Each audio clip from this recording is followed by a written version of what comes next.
जय मसीह प्रियजन, परमेश्वरले तपाईलाई आशिष दिनुभएको होस्। सधैँ झै तपाईको अगाडि परमेश्वरको वचनलाई लिकिन म आएको छु र आज पनि हामी परमेश्वरको वचनबाट केही चर्चा परिचर्चा गर्नेछौँ, जसले तपाईँ हाम्रो जीवनमा, परिवारमा, आर्थिकमा, व्यवसायमा, सम्बन्धहरूमा निकै ठुलो परिवर्तन र आशिष ल्याउने मेरो विश्वास छ। र म चाहन्छु तपाईले यस वचनलाई एकदमै ध्यानसँग, एकदमै गम्भीरतापूर्वक लिनुभएको होस् र बारम्बार यो वचनलाई सुनिरहनु भएको होस्, ताकि तपाईको विश्वास वृद्धि भएको होस्। प्रिय, हामी वचनलाई सुरु गर्नेछौँ र तपाईँ वचनको निम्ति तयारी हुनुहुन्छ भन्ने मेरो विश्वास छ। आउनुहोस् हामी पहिलो तिमोथीको किताब 6:10बाट आजको वचनलाई हेर्नेछौँ। यहाँ पहिलो तिमोथीको किताब 6:10मा लेखिएको छ, किनभने रुपियाँ पैसाको मोह नै सबै किसिमका खराबीको जड हो। पैसाको लोभमा परेर कोही कोही विश्वासबाट कुमार्गतिर लागेका छन् र धेरै पीडाले तिनीहरूका हृदय घोचेका छन्। प्रिय, 10मा लेखिएको छ, पहिलो तिमोथी 6:10मा लेखिएको छ, रुपियाँ पैसाको मोह नै खराबीको जड हो। पैसा खराबीको जड होइन मेरो प्रिय। तपाईँ करोडपति हुनु, तपाईँ अरबपति हुनु, तपाईँ खरबपति हुनु, तपाईसँग जति धेरै पैसा भए पनि पैसा कहिल्यै पनि प्रब्लम होइन। Money is not problem. पैसा समस्या होइन। पैसा प्रशस्त भयो भने समस्या होइन पैसा चाहिँ। तर बाइबलले भन्छ मोह चाहिँ के हो? खराबीको जड हो। मोह चाहिँ पाप हो। मोह चाहिँ, त्यो लालच चाहिँ के हो? खराबीको जड हो। त्यसले चाहिँ तपाईँ र मेरो जीवनमा, तपाईँ र मेरो जीवनमा त्यसले प्रत्यक्ष रूपमा दखल पुर्याउँछ। प्रिय, बाइबलले भन्छ रुपियाँ पैसाको मोह नै खराबीको जड हो। यस वचनलाई धेरैपल्ट गलत तरिकाले उल्था गरेर मानिसहरूले पैसा नै हुनु हुँदैन भन्ने मानसिकता राख्छन्। धेरैपल्ट पैसा रुपियाँ हुनु हुँदैन, अर्थात् धेरै पैसा पनि हुनु हुँदैन होइन भन्ने किसिमको मानसिकता धेरै मानिसहरूको हुन्छ। होइन, तपाईँसँग अरबौँ खरबौँ पैसा भएको असल हो। आमिन। तपाईँसँग जति धेरै पैसा भयो त्यसले तपाईँले आफ्नो जीवनका सबै कुराहरू पुरा गर्न सक्नुहुन्छ। परमेश्वरको काममा तपाईँ त्यसलाई प्रयोग गर्न सक्नुहुन्छ। बिउको रूपमा तपाईँले रोपेर धेरै मानिसहरूको जीवनलाई तपाईँले उकास्न सक्नुहुन्छ। यो असल कुरा हो पैसा तपाईँसँग हुनु। प्रिय, तर यो कुरोलाई मानिसहरूले कहाँनिर गएर मिसयुज गरेका छन् भने, कहाँनिर गएर मिसगाइड भएको छ भने, पैसा असल हो हामीलाई थाहा भयो, अनि त्यही असल कुरोलाई पाउने दृढ चाहना पनि छ, तर त्यो एक दिन यति धेरै बढेर लोभमा, त्यो मोहमा परिवर्तन भइसकेको हुन्छ कि धेरै मानिसहरूलाई पत्तो नै हुँदैन। प्रिय, धेरै मानिसहरूलाई लत लागिसकेको हुन्छ, आदत बसिसकेको हुन्छ र त्यो मोह भइसकेको हुन्छ, जसले चाहिँ साँच्चै नै हृदय घोच्न सुरु गरेको हुन्छ। तपाईँले यही 10 पदमा अलिक तलतिर तपाईँले हेर्नुभयो भने धेरैजनाले मोहको कारण, पैसाको कारणले होइन, यो पैसाको मोह लागेको कारण, पैसामा ज्यादाभन्दा ज्यादा तिनीहरूले लालच राखेको कारण तिनीहरूको विश्वासबाट पनि तिनीहरू कुमार्गतिर हिँड्छन्। विश्वास पनि तिनीहरूले त्याग्छन् र अन्त्यमा तिनीहरूको परिवार, तिनीहरूको व्यवसाय, तिनीहरूको जीवन एउटा धरातलमा, एउटा गहिरो धरातलमा, एउटा ठाउँमा गएर उभिएको हुन्छ अनि उनीहरूको हृदय घोच्न सुरु गरेको हुन्छ। प्रिय, म तपाईँलाई बताउन चाहन्छु प्रियजन, यो बदलिदो संसारमा सबैभन्दा अत्यावश्यक चिज भनेको पैसा। पैसा नै हो। तपाईँको अगाडि यसरी मिडियामा म आउनु पनि, प्रिय, यो खिच्ने क्यामेरा किन्नु पनि पैसा लाग्छ। एभ्रिथिङ, हरेक कुरा व्यवस्थित गर्न पैसा लाग्छ। विदाउट मनी हुन सक्दैन केही पनि। प्रिय, अहिले हामीलाई थाहा छ हामीलाई पैसा 100% चाहिन्छ। अत्यन्तै आवश्यक कुरा हो, हामीलाई थाहा छ। हरेक पाइला पाइलामा पैसा चाहिन्छ। तपाईँको घर चलाउनु पर्यो, राम्रो लगाउनु पर्यो, राम्रो खाना पर्यो, 2 जना पाहुना आए, एक ठाउँ होटलमा गएर तपाईँले कफी खान पर्यो, आदि इत्यादि हरेक क्षेत्रमा पैसा चाहिन्छ।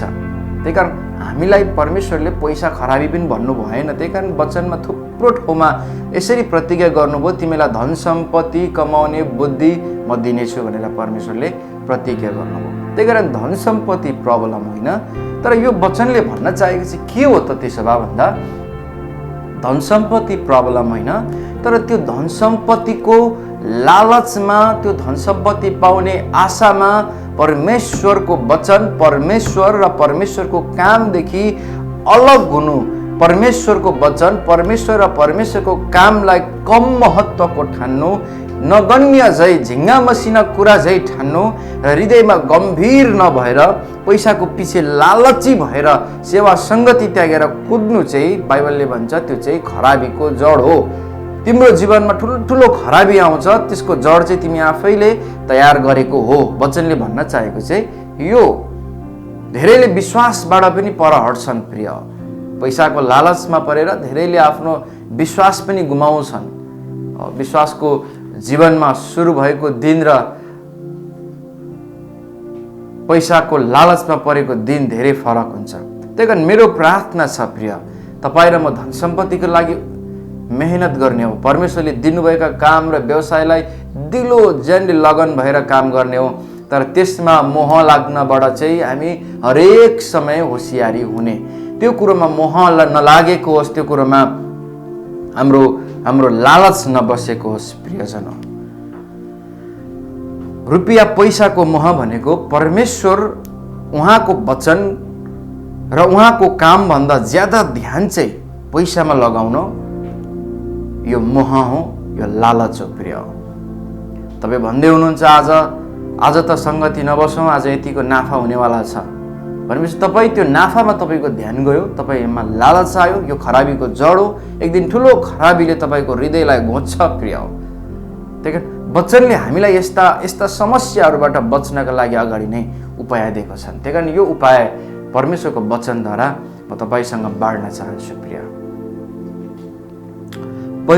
पहिलो विश्वासीहरूले जब यीशु ख्रिस्ट यस पृथ्वीबाट आफ्नो काम सकेर उठाइनु भयो, बादलमा माथि उठाइँदै लगिनु भयो, अनि उहाँका चेलाहरू प्रेरितहरू थिए, उनीहरूले परमेश्वरको कामलाई सेवा सुरु गरे, मण्डलीहरू स्थापित गरे, धेरै मानिसहरूलाई प्रभु र मुक्तिदाता यीशु ख्रिस्टको नाउँमा बप्तिस्मा दिए र धेरै विश्वासीहरू जम्मा भए। अनि त्यो समयमा त्यसको ठुलो पाटो छ, तर म त्यसलाई आज बताउन चाहिनँ, तर म सानो कुरालाई बताउन चाहन्छु कि त्यो समयका विश्वासीहरूले हामी पैसाको लालची छैनौँ भन्ने प्रमाण यसरी दिए कि उनीहरूले आफ्नो धन सम्पत्ति, मालमत्ता, आफ्नो असल थोकहरू ल्याइकन उनीहरूले परमेश्वरका जनको चरणमा ल्याइकन राखिदिए र उनीहरूले प्रमाणित गरे हामी धनका लोभी छैनौँ, हामी लालची मानिसहरू होइनौँ। हाम्रो प्रमुख उद्देश्य हामीले येशू पाएका छौँ र येशू नै हो भन्ने उनीहरूले प्रमुख उद्देश्य ठानेर उनीहरूले आफू लालची नभएको प्रमाण यस प्रकारले दिए प्रिय। हालेलुया। म तपाईँलाई अलिक अगाडि लैजान चाहन्छु प्रिय। यहाँनिर लेखिएको छ 11 पदमा, तर परमेश्वरका जन तिमीले यी सबै त्याग, तिमीले सबै किसिमका लालच, मोह, डाहा अनि उत्कट पैसा रुपियाँको उत्कट चाहना, यस्ता कुराहरू त्याग र धार्मिकता, भक्ति, विश्वास, प्रेम, स्थिरता, नम्रताको लक्ष्य राख। ख्रिस्ट येशूलाई प्रभु र मुक्तिदाता भनी विश्वास गरेकाहरूले राख्नुपर्ने प्रमुख लक्ष्य चाहिँ प्रिय के हो त? प्रमुख लक्ष्य चाहिँ लालची भएर हिँड्ने होइन प्रिय।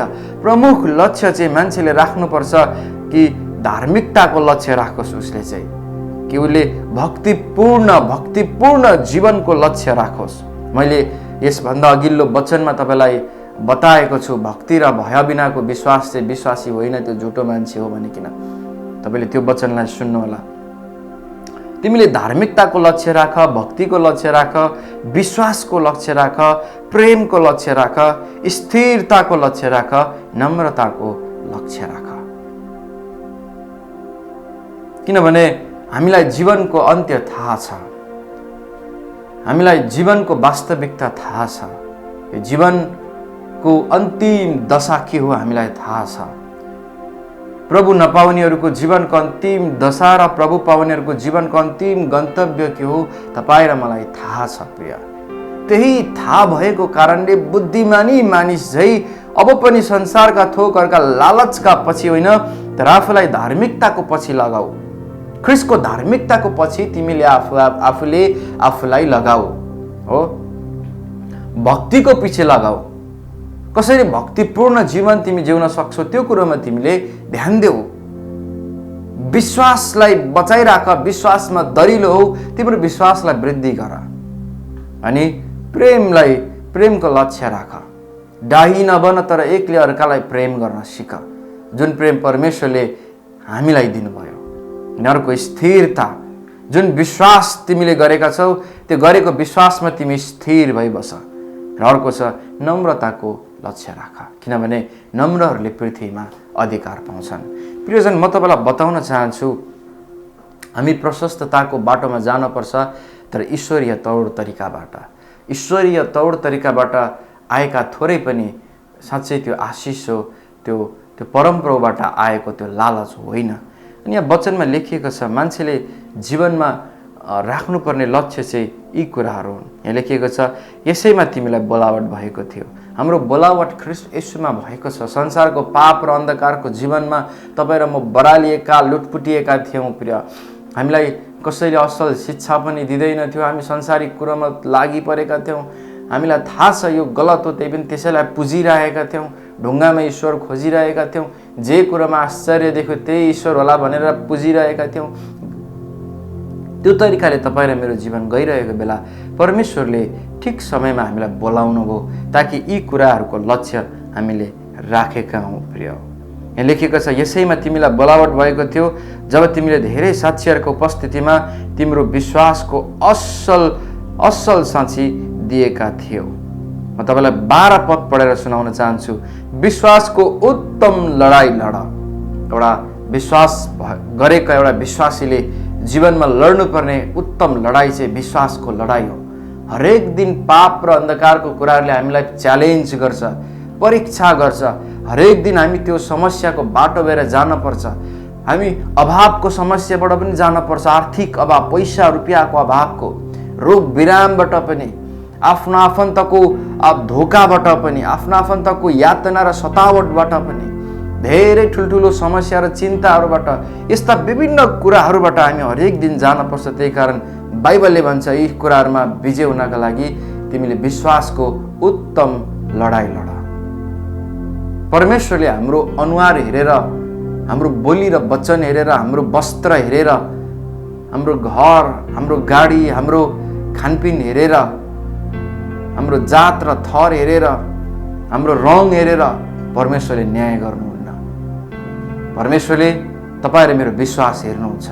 यदि ती कुराहरूमा विजय प्राप्त गर्ने हो भने बाइबलले भन्छ विश्वासको उत्तम लडाई लड। विश्वासमा ताकि तिमी कमजोर नभएका हो। अनि यहाँ लेखिएको छ अनन्त जीवनलाई पक्रिराख। प्रिय, अनन्त जीवन भन्ने कुरा जो हामीले प्राप्त गरेका छौँ, हामीले अनन्त जीवन पाइसकेका छौँ। प्रिय, मरेपछि मात्र अनन्त जीवन पाइन्छ भन्ने कतिवटा शिक्षा तपाईँले सुन्नुभएको होला, होइन। तपाईँ र मैले अनन्त जीवन पाइसकेका छौँ। यो शरीर नाश भएपछि हामीले त्यसलाई प्रत्यक्ष अनुभव गर्छौँ, तर हाम्रो आत्मा अहिले पनि अनन्त जीवनमा छ। बाइबलले भन्छ अनन्त जीवन पक्रिराख। जुन अनन्त जीवन तिमीले पाएका छौ येशू ख्रीष्टमा विश्वास गरेर त्यसलाई पक्रिराख। कुनै पनि लोभ र लालचले तिम्रो अनन्त जीवनलाई गुमाएर नरकको खाडलमा फेरि पनि लान नसकेको होस्। मेरो प्रार्थना यही छ प्रियजन हो, ताकि हामी विश्वासको उत्तम लडाई लड्न सकौँ र अनन्त जीवनलाई पक्रिराख्न सकौँ। अनन्त जीवन भन्ने कुरा प्रिय म तपाईँलाई बताउन चाहन्छु, धेरैजना अनन्त जीवनको बाटोबाट गुमेका छन्। विश्वासको लडाई लड्न नसकेको कारणले, अनन्त जीवनलाई पक्रन नसकेको कारणले धेरैले यस मुक्ति भन्ने कुरालाई गुमाएका छन्। प्रिय, अनन्त जीवन भन्ने कुरालाई उनीहरूले गुमाएका छन्। त्यही कारण म तपाईँलाई उत्साह दिन चाहन्छु, जुन अनन्त जीवन तपाईँ र मैले पाएका छौँ यसलाई पक्रेर राख्ने हो। हामीले कसरी विश्वासको उत्तम लडाई लड्ने हो, कसरी विश्वासको उत्तम लडाई लड्न सकिन्छ? धार्मिकता, भक्ति, विश्वास, प्रेम र स्थिरता अनि नम्रताको लक्ष्य राख्यो भने हामी विश्वासको लडाई लड्न सक्छौँ अनि अनन्त जीवनलाई पक्रन सक्छौँ। अनि यो तौर तरिकाबाट मात्रै हामी रुपियाँ पैसाको मोहबाट बचेर विश्वासबाट पछि हट्नबाट हामी बच्न सक्छौँ र हाम्रो हृदय घोच्ने छैन। प्रिय लेखिएको छ, सबै थोकलाई जीवन दिनुहुने परमेश्वर र पन्तियस पिलातसको अगाडि असल गवाई दिनुहुने ख्रिस्ट येशूको सामने म तिमीलाई आदेश दिँदछु। पावलले भन्नुहुन्छ कि प्रभु येशू ख्रिस्ट देखा नपरुन्जेल यस आज्ञालाई कलङ्क र अपवादबाट अलग राख अनि धन्य र सर्वोच्च राजाहरूका महाराजा प्रभुहरूका महाप्रभुले उचित समयमा ख्रिस्टको आगमनलाई प्रकट गर्नुहुनेछ। हामी विश्वास गरेर यो आशा राख्ने मानिसहरू हौँ प्रिय कि एक दिन प्रभु येशू ख्रिस्ट बादलमा तपाईँ र मलाई लिन आउनुहुन्छ होला। तपाईँ र मेरो उमेरले त्यसलाई त्यो समयलाई पर्खन नसक्ला, तर आउँदो पुस्ताले भए पनि त्यो समय देख्नेछ प्रिय। हुनसक्छ यही पुस्ताले, नहुन सक्छ आउँदो पुस्ताले, तर निश्चय नै यो कुरा चाहिँ छ कि येशू ख्रिस्ट बादलमा आउनुहुन्छ। उहाँ मरेकै भएर उहाँलाई चाहिँ कोर्ला खाएर क्रुसमा झुन्डाएर चिहानमा गाडेर मरेकै भएको परमेश्वर होइन, उहाँ जीवित परमेश्वर हुनुहुन्छ। त्यही कारण हामी पुस 10 गते सधैँ बर्थडे मनाउँछौँ। बर्थडे चाहिँ जीवितहरूको मनाइन्छ, मरेकाहरूको चाहिँ जन्म जयन्ती मनाइन्छ। त्यही कारण हामी येशू ख्रिस्टको जन्मोत्सव मनाउँछौँ कि यो विश्वासले येशू जिउँदो हुनुहुन्छ, परमेश्वर पिताको दाहिने सिंहासनमा हुनुहुन्छ र एक दिन पावलले यहाँ लेखे झै उचित समयमा ख्रिस्टको आगमनलाई प्रकट गर्नुहुनेछ, अर्थात् उचित समयमा परमेश्वरको त्यो आगमन हुनेछ। हाम्रो विश्वास यो पनि हो कि उचित समयमा एक दिन येशू ख्रिस्ट बादलमा आउनुहुन्छ। त्यो विश्वासलाई राखेर उत्तम लडाई लड्दै यी असल कुराहरूको लक्ष्य राखेर जिउने मानिस तपाईँ र म बनेका हौँ प्रिय। लेखिएको छ उहाँमा नै अमरत्व छ, येशू ख्रिस्टमा नै अमरत्व छ, अब अर्को कुनै कुरामा छैन प्रिय। कुनै पनि देवी देवता भाकेर कुनै पनि स्थानमा गएर कुनै पनि धर्म कर्मको कुरा गरेर तीर्थ धाएर अमरत्व हासिल हुँदैन। अमरत्व येशू ख्रिस्टमा छ जो उहाँले हामीलाई दिनुहुन्छ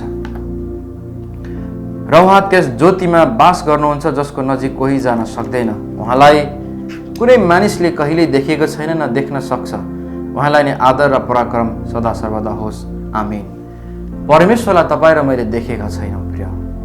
यो हाम्रो शारीरिक आँखाले परमेश्वरलाई देख्न पनि सक्दैनौँ हामी।